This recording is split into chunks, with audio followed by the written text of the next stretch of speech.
Hey guys, this is Stephen Wicks. I'm back again. We're broadcasting live from the Peas and Greens event that is put on by the AEI Startup Factory. And this event is full of entrepreneurs who came together to plan out 2020 and beyond. And we did it together as a group.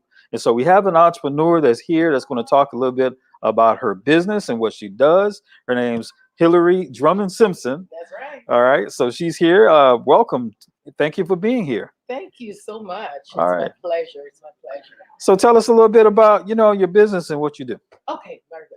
So I am Hilary D Simpson, as you just said, and I am a consultant and a young men success coach. I work with parents and organizations to help our young men to become more successful. Mhm. As you guys probably know, our young men are kind of struggling academically, socially, and emotionally. And so being a former educator for 27 years, I've always focused on our young men because a lot of women, or us women, we still look to our men for leadership. And when they get to the point where they're not in the role of leadership, that self-confidence is not there. We don't have the great husbands and the great, wonderful sons and all the things that we want in our young men. And, our young men are half the family, so we cannot ignore them. There are a lot of organizations focusing on women and young women, and I applaud them all. But our young men are the bedrock of the family. They still are. And I don't really care how well young women do. We still need our men to be strong. So that's my focus. Yeah. Okay. So you step a little bit over here this way. Yes. So tell us a little bit how do you find the people that you work with? I mean, how do you usually do that? So I work with organizations like 100 Black Men. So 100 Black Men, they have a school in Atlanta called Best Academy. Okay, just hold it like this. Okay. called Best Academy, and they work with the middle schoolers. So one of my books is called How to Become a Successful Black Man, which is doing really, really well. But because schools really get their funding from the government, the word Black in it kind of says that you're only focusing on one group. So I'm redoing the book this year. That's one of my goals for the first quarter, is to redo the book. We're calling it Becoming a Successful Young Man. And what we're doing there is, like I said, the struggles are there. But what I aim to do is to give them positive role models at their fingertips. The positive role models may not be at home, and a lot of our young men have that, but many of them don't. And so if they pick up the book, they can turn in it and see successful people that look like them, that may be doing the same thing that they wanted when they tell their story as to how they did, and give them advice. So I think that was what was needed, and I focused a lot on that. And that's really what it was. First successful Black man in there is Barack Obama. He's the first successful Black man. Yes. In the book. Okay. Well, that is awesome. I mean, we need that. Yes. I mean, we really, really, really do. So let me ask you this. What inspired you to not only, because I'm asking you this because a lot of people care about what's happening in the community. Yes. But then it kind of stops right there. Yes. They don't take it to the next level where they actually are doing what you're doing. It was always a passion of mine. And the way it started was when I taught in New York City. Okay. I was asked to lead a teacher's book club. And the book was called Teaching African American Adolescent Males How to Reading. Okay. And the part of the book, and it was written by Dr. Alfred Tatum. And he's a university professor. And he was just talking about, in the beginning of the book, how we lose our young men because when they're in the classrooms, they put on the cool pose when they don't know this stuff. They're covering up. And teachers, depending on the kind of teacher, may kind of put them to the side and figuring out that they're being fresh. They're just not being fresh. They just don't know. They're crying out for help. And they say, I got this. Yes. I don't know it. I'm not doing it. You need to go and speak to them and find out what's going on. Yeah. Dig deeper than just what's going on with you and them right there. Find out what's going on at home. Chat with them. Understand them more. And so when I did that, I realized, it was all these cool points. I go, whoa.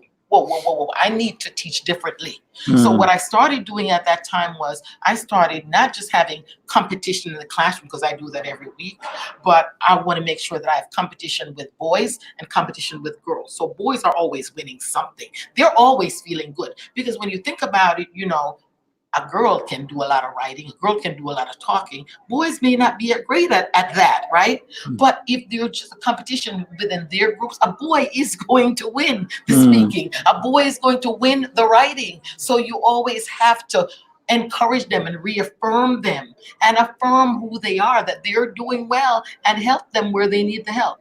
But yes, that was the first thing that made me focus on our young men. But what really did it was after I wrote the book, How to Become a Successful Black Man, and moved to the state of Georgia, living in Atlanta, and I sent my book off to the publisher. The next call that I received, I have one son, and I was going to do everything that my son was never, ever going to be in the system. Never. He was going to go to Morehouse. We're college educated, grandfather, everybody's college educated grandmother. So he was going to go to Morehouse. That was a school that Martin Luther King went, right? He's going to be a great man, right? Right. So, but then he informed me that his gifts were musical, and that he did not want to go to college. I almost died. When I tell you that I almost died, I'm telling you. Yes, but he said, no, I'm going to waste your money. Don't do it, right? And so I didn't. I listened. I understood about money. Don't go throw it away, right? But then he was 27 years old, and my son did 3 years in the system that I thought my son would never get into. Just to be transparent, girl was pregnant for him, and the girl came to visit. The girl went across the street to some of her friends. The guys were drinking. She called him over for help. He went over there to help, and he stabbed someone. The person is fine, thank God. But when I saw that happen and I got that call, I realized if I could get that call, what about my sisters that did not, their boys are not growing up in a 2-parent households, and, they don't really have the resources or maybe the connections. What about them? So I see how easily it happens for our men, for our young men, to start going down that road and seeing what happens after that. I go, no. This is what I need to do. And that's what propels me every day. Wow. That's what focuses me. Well, you can see the quality of people again. This is another event where we have all these awesome entrepreneurs that are here. And so people can get in touch with you by Hilary at HilaryDSimpson.com, your website? Hilary at HilaryDSimpson.com. All right. That's my email. And my website is HilaryDSimpson.com. Okay. www.HilaryDSimpson.com. It's just right there. Yes, it's right there. And there's also SaveOurBlackSons.org. And I do parenting successful Black children. And I have another book, What Every Parent Needs to Do for Their Child's Success, because a young man does not do it on his own. A lot of times, every parent wants to have a great, successful child, but sometimes we don't know what we don't know. And as an educator, being in all the schools, there are a lot of things that I know that I could help parents with. So I put all of that in the book to help them get a child who's academically successful. And so it's just tips, trying to still help our young men and our children, but this time I go to the parents and say, all right, let me walk you through what I know that you're going to face and what you need to do. Awesome. Yeah. Miss Simpson, Drummond Simpson. Yes. Thank you so much for being here. Thank you so I really much. appreciate it. Yes, thank you. I'm going to be in touch with you because Please do. we need to put that, my website, BlackBusinessList.com. Yes. We're gonna put you all over there because this is information our community needs a lot. So we're gonna make sure we get that out there. Appreciate you. All right. Thank you. Take care. Okay. Wow, guys. Guys. I mean, it doesn't get any better than that. You know the problems that we have in our communities, and we have entrepreneurs that are working towards solving those problems. That is what successful entrepreneurs do. They come up with products, services to solve problems in our community. And this is a big one. And she's working in that area. And so if you have a church, if you work with kids, if you do anything in the community, you need to reach out to Miss Hilary so that, you can get some of these books that how to be a successful Black man. Come on. I mean, that is awesome. And so she's working in that area. We want to go ahead and support her.